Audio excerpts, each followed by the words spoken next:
Me, I was cut because there was no way I could not be cut at those years. And one thing I know, I was not asked whether I want. It was the parents who planned for it, and then they called the circumciser, and we were circumcised, many of us in a line. All the problems of the girl child in this county starts with FGM. Yeah, FGM is everything. Yeah. She had no saying. She must do it from the culture, from her parents, and everyone had already done it. And I think she was almost the last born in their family, so she could have gone through it. So she had done it. I've refused it to have that FGM.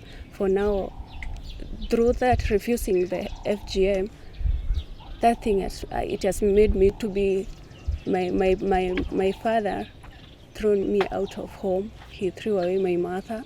So it has been a big challenge to me.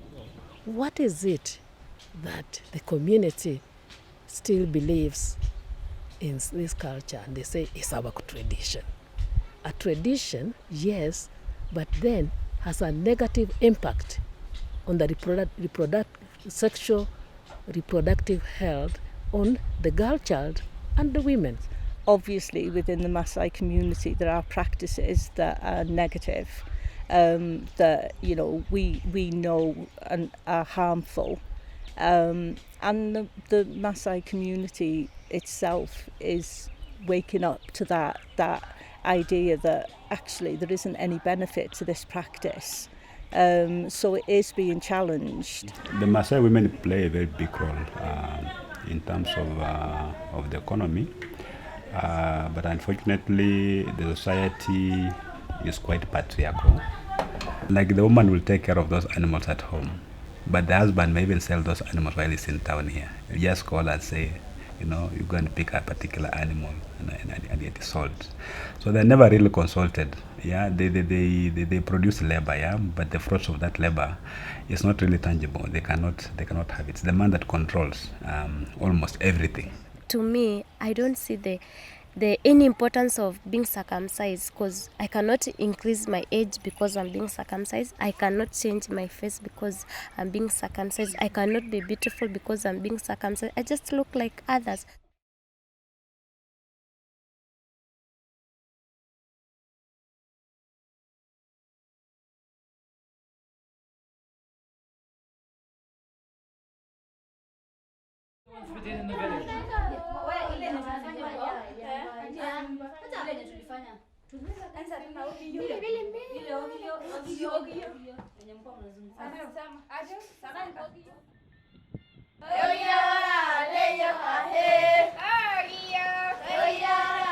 This is a Maasai land,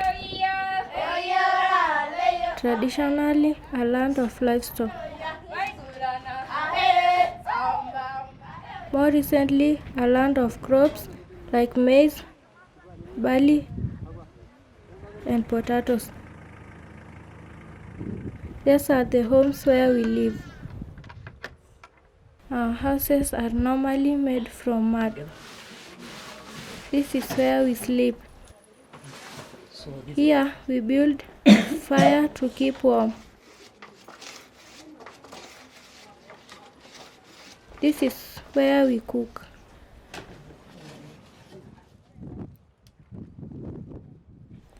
The most popular foods here are meat and milk. But we also eat blood, but now only during ceremonies. During special occasions, we used to wear hides and skins. Now we wear more modern clothes.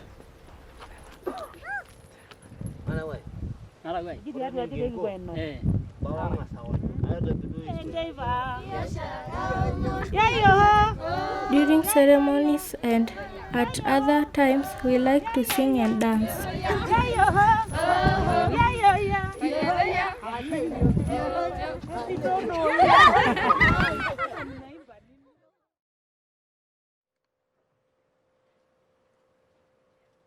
Our lives in Maasai land are generally happy, but we also have our challenges.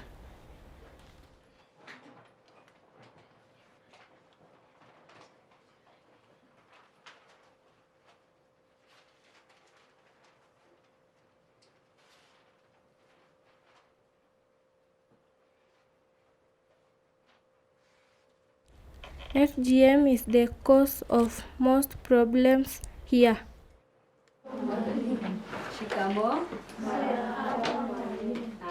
It means many girls miss out on education. Katika ngeli ya hawa kuna domino ya wanyama. Kuna wanyama kama vile wadudu, binadamu,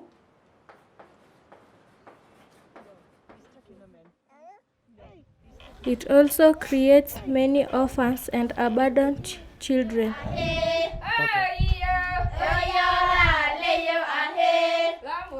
So here, life is a good mix of the not so good, but also all that is good.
Those girls, they are willing to learn. They know importance of education, and they know the negative impact of FGM. They know all that, but they need support. The world is changing. The new generation is coming. And this new generation, they are integrated locally, nationally, and internationally. And there are intermarriages, or a girl from Maasai could marry another community in Kenya or outside the country.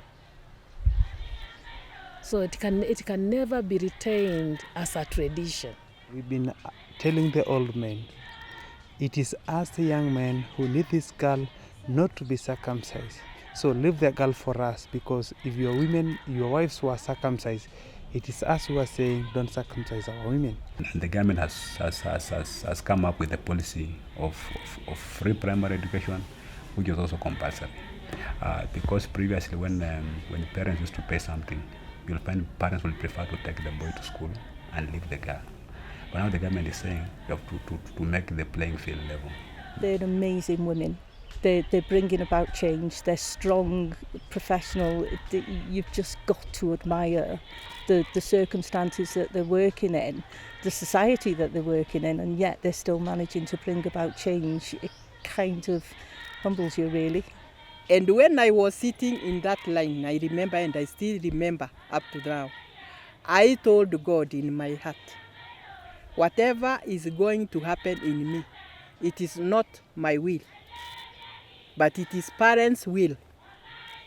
But one thing I promise, if I get children in the future, they will never go through this one.